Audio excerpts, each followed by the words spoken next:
Hey guys, I'm Greg Aronowitz and this is Barnyard Effects.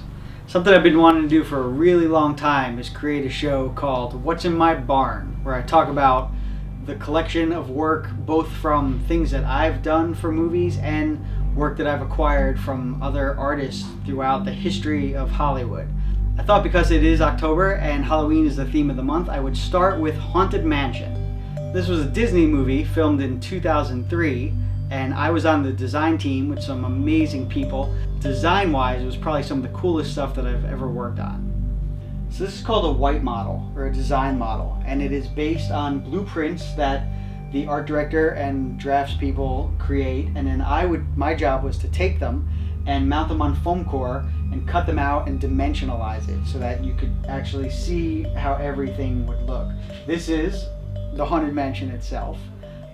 This is probably close to the end of the white model phase, but this is one of probably 30 versions that I did throughout the course of the film. If you've ever been to the ride, the Haunted Mansion at Disneyland or Disney World, you may recognize the ballroom. At the attraction, this is where all of the ghosts are dancing around, and you go past a mirror up on the second floor, and there's projections of ghosts everywhere. In the movie, similar thing happens, but we had to build the entire set for real. This also had many different versions, different staircases, different windows, and it was a huge set built on a stage, but we had to create an exterior that looked like there were, trees and the grounds of the mansion outside. This is our early version of Master Gracie's crypt, which was the main crypt in the graveyard of the Haunted Mansion, where Eddie Murphy ultimately has to go to find the key that will help solve the whole mystery. Again, white foam core model based off blueprints, and there's an interior set inside.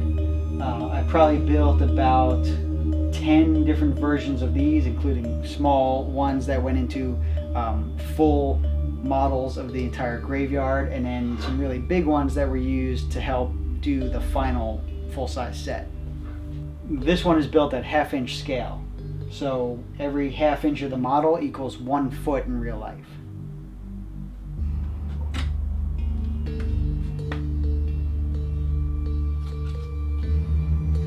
After the concepts were locked down in the smaller scale, we would move to a larger scale and do specific details, like this stairway of the main entrance.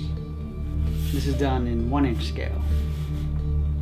The final version of the model was much more detailed and showed all of the accents on the house, a lot of the ironwork, just much more in depth so that the producers and director and everyone involved could get a sense of what the final house would look like before they started building it full size.